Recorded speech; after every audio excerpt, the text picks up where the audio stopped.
In the middle of the night, 7 justices of the United States Supreme Court issued an emergency ruling, and it hit the American legal system like a sledgehammer through glass. A 7-2 decision. And what makes this moment truly remarkable is not just the ruling itself, it is the silence around it. If this is not leading every broadcast and filling every front page, that tells you exactly what you need to know about the institutions that are supposed to keep you informed. This ruling, this single emergency order, just changed the fundamental architecture of how power flows in the United States of America. We are talking about the Supreme Court's 7-2 emergency ruling on nationwide injunctions. And it is one of the most consequential legal decisions in a generation. The establishment is scrambling. The media is hedging. The bureaucracy is quietly panicking. And the ordinary American deserves to understand every single word of what just happened without the spin, without the softening, and without the corporate editorial filter that decides which truths you are allowed to process. So let's get into it. Here is something Washington has never wanted you to fully understand about nationwide injunctions. For decades, they were not a legal tool. They were a loaded weapon, and both political parties handled that weapon with the same reckless, shameless aggression. The game was simple, almost embarrassingly so. If your side lost in Congress, if the votes weren't there, if the democratic process delivered an outcome you didn't like, you did not go back to the voters. You did not build a broader coalition. You did not do the grinding, unglamorous work of persuading your fellow citizens. You found a federal judge, not just any federal judge, the right federal judge, sitting in the right city, in the right jurisdiction where you already knew how the wind blew. And then you filed your lawsuit and you asked that one judge to issue a nationwide injunction. And think about what that actually means. One judge, one district court, one unelected jurist sitting in one corner of this enormous, complicated, diverse country. And with a single order, that judge could freeze a federal law, a presidential executive action, or a state policy across all 50 states affecting 330 million Americans without a single one of those Americans having any say in the matter whatsoever. That is not the American legal system functioning as designed. That is the American legal system being exploited systematically and deliberately by people who figured out how to win without governing. And for years, nobody with the authority to stop it actually stopped it. The scale of how normalized this became is genuinely staggering when you lay it out. Every major political fight you can name from the last 2 decades, immigration crackdowns, environmental regulations, gun laws, voting rules, vaccine policies, in nearly every single one of those battles, at least one side ran to a federal court and got a nationwide injunction. It became the go to play. It became so reflexive that legal teams at major advocacy organizations had it baked into their standard strategy. You lose in the legislature, you win in the courthouse. You lose at the ballot box, you find the right zip code with the right judge. And that is not democracy. That is a system where the accident of courthouse geography determines national outcomes. That is a system designed to be gamed, and it has been gamed without apology by the left, by the right, by corporations, by nonprofits, by federal agencies, and state governments alike. The United States Supreme Court, in a 7-2 emergency ruling that crossed ideological lines in a way that demands serious attention, just declared that system constitutionally illegitimate. The court zeroed in on what legal scholars call scope of injunctive relief. In plain English, when a court sides with the people who brought a lawsuit, how far does that court's authority actually extend? Does it protect only the specific plaintiffs who sued, or does it freeze an entire law, an entire federal policy for the entire country? The court's answer, delivered by 7 of its 9 justices, was as clear as it gets. Lower courts have been wildly, unconstitutionally overstepping. Injunctive relief must be proportional to the actual injuries suffered by the actual people who brought the actual case. It cannot be weaponized to manufacture national policy outcomes through a judicial backdoor.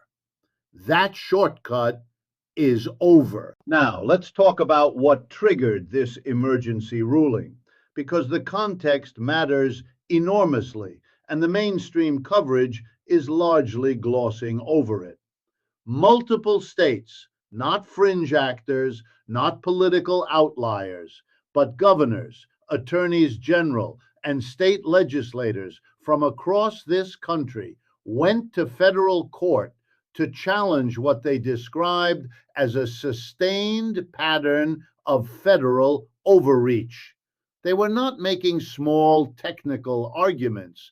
They were raising fundamental constitutional questions about whether federal agencies had been using emergency powers and executive orders to effectively rewrite law without any democratic mandate.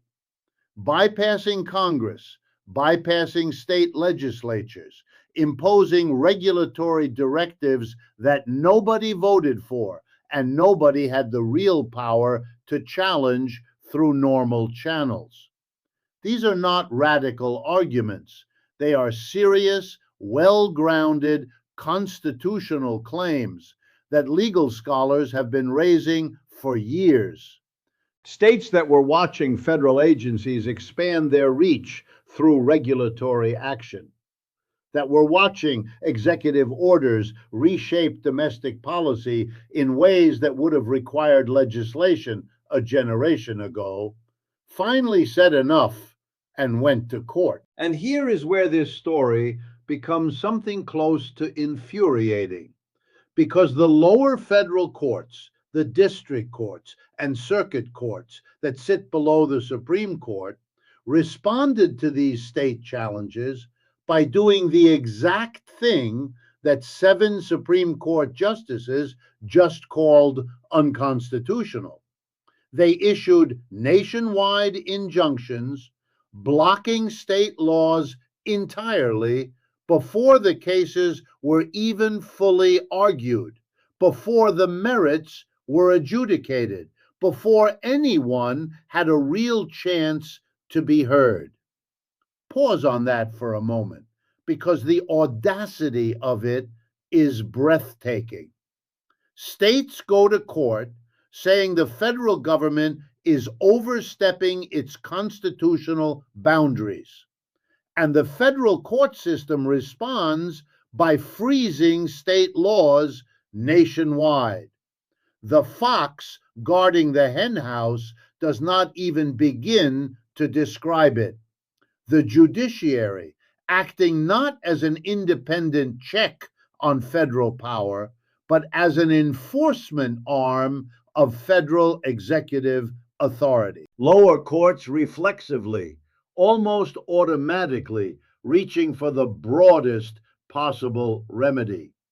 National blocks, sweeping injunctions, policy level outcomes in ways that went far beyond anything resembling a legitimate judicial remedy proportional to the dispute at hand. The Supreme Court saw it. They had seen it building for years. They had signaled their concern in earlier rulings, including Labrador versus Poe, where similar limits were discussed. But those signals were apparently not loud enough. The abuse continued. So 7 justices did something they reserved for situations of genuine constitutional urgency. They issued an emergency order in the middle of the night, aligned across ideological differences to put a hard stop to the practice. The message to every federal judge in this country was not subtle. The era of governing by injunction is finished.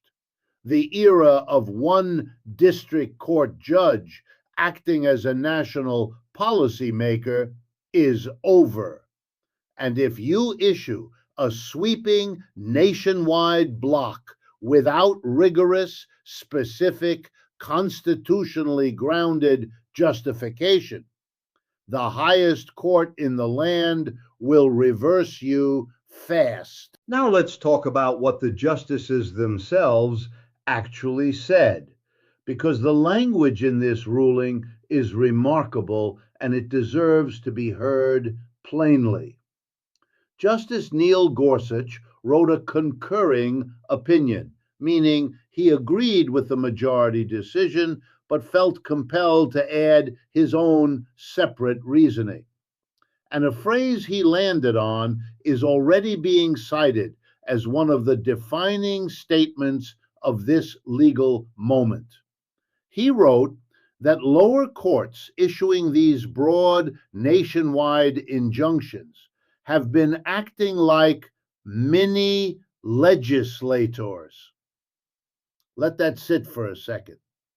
A sitting Supreme Court justice looked at the behavior of federal district courts across this country and said they are not functioning as judges.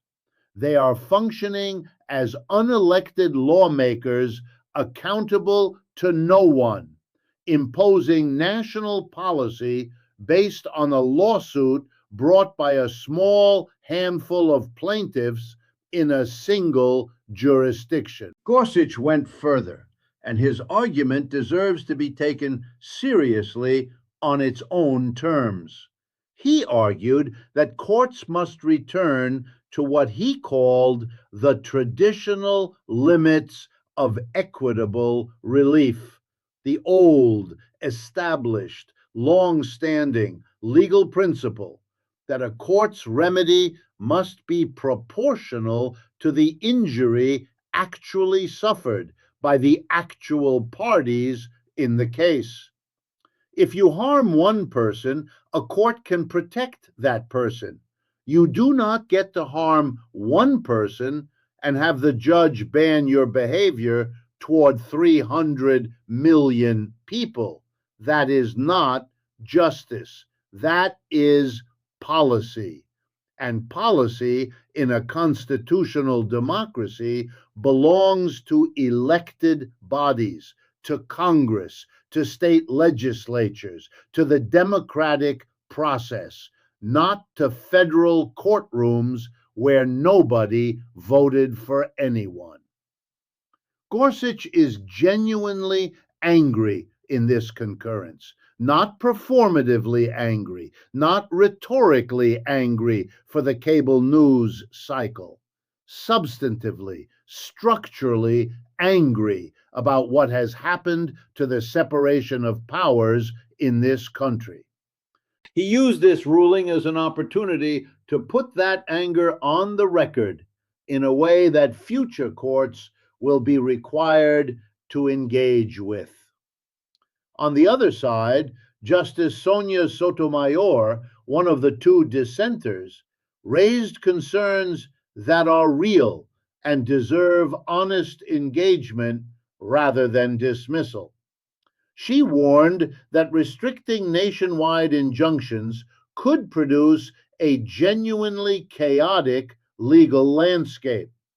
If courts can only protect the specific plaintiffs who sued, you end up with a patchwork reality where a law is enforceable in some states and blocked in others, where some Americans are protected by a ruling and others are not, depending entirely on whether they happen to be parties to a particular lawsuit filed in a particular courthouse.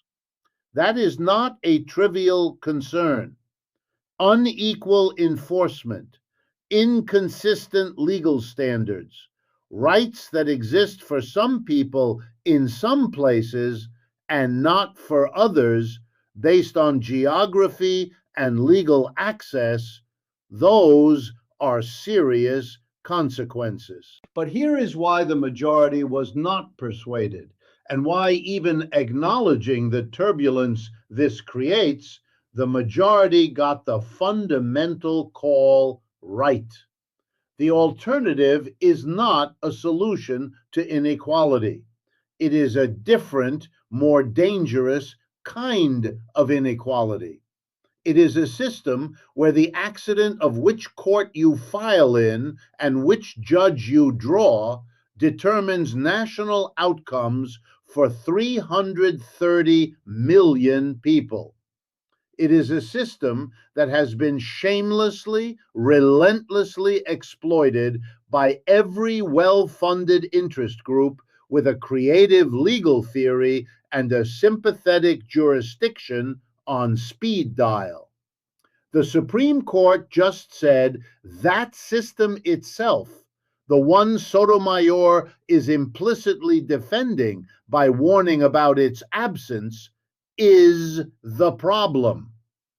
If Congress needs to step up and build more consistent legal frameworks to prevent the chaos she is worried about, then Congress should do exactly that. That is what elected bodies exist to do. The answer to the failure of democratic institutions is not to hand their power permanently to unelected judges. It is to fix the democratic institutions. The consequences of this ruling will land in your life, in your neighborhood, in the policies that govern your daily existence. This is not abstract. Start with immigration. For years, immigration has been the most injunction-saturated policy arena in American law. The Trump administration's travel bans were frozen by nationwide injunctions. Biden-era immigration enforcement priorities were frozen by nationwide injunctions. Both sides used the same weapon, pointed it in opposite directions, and screamed about judicial overreach only when the other team was wielding it. Under the framework the Supreme Court just established, that back and forth becomes dramatically harder to execute. A state can no longer have its entire immigration enforcement apparatus frozen by a court order triggered by a lawsuit from plaintiffs in a completely different state with completely different circumstances.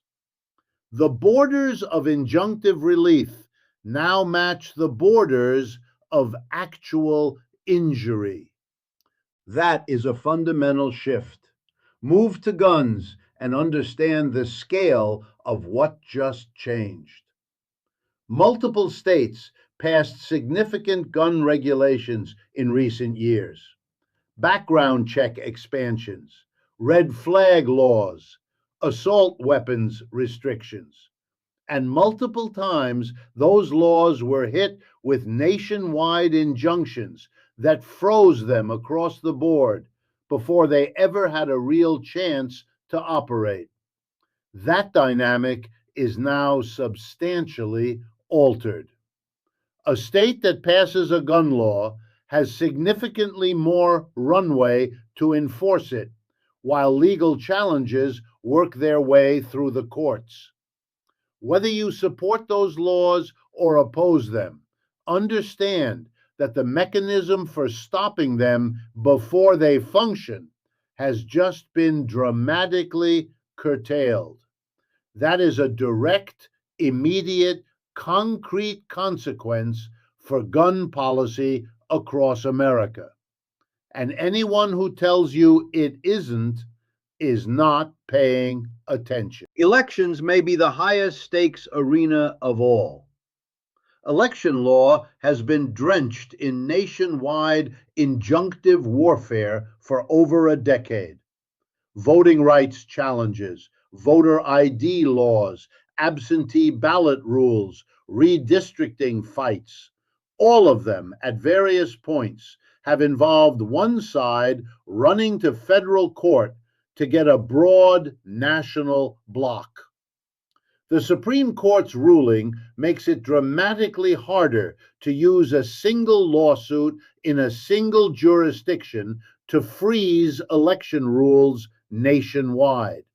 That means election policy, how you vote, who counts your vote, what your ballot looks like, is going to have to be fought in state legislatures and in Congress through the actual democratic processes the Constitution established, rather than won or lost by which side happened to reach the right federal judge first.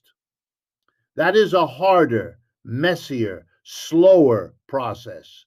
It is also the correct one. And then there is the environment, where the stakes are arguably generational. Environmental regulations have been one of the most active arenas for injunctive warfare in American legal history. The Clean Power Plan, frozen. Methane rules, frozen. Water regulations, frozen. Endangered species protections, all of them at various points subjected to nationwide injunctions issued by district court judges. That tool just became dramatically less available.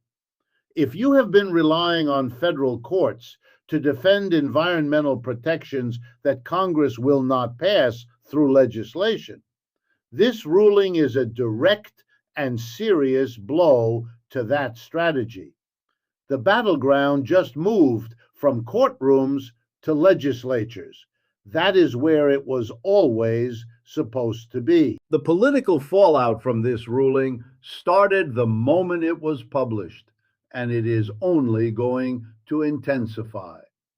The White House and the Department of Justice both released statements that can only be described as carefully non-committal. Language about reviewing the court's order, language designed to say nothing while sounding like something. That is the language of institutions that got hit hard and are calculating how to manage the damage without admitting its severity. Inside the DOJ, officials are privately using one word to describe this ruling: earthquake, because that is exactly what it is. For an agency that has spent years using the federal court system as a policy enforcement mechanism, treating district court injunctions as a substitute for legislative action and democratic mandate. Meanwhile, state attorneys general moved with a speed that tells you they were ready for this moment. Within hours of the ruling coming down, AGs from multiple states had already filed supplemental legal briefs in ongoing cases, citing the Supreme Court decision as direct authority for their arguments against federal overreach.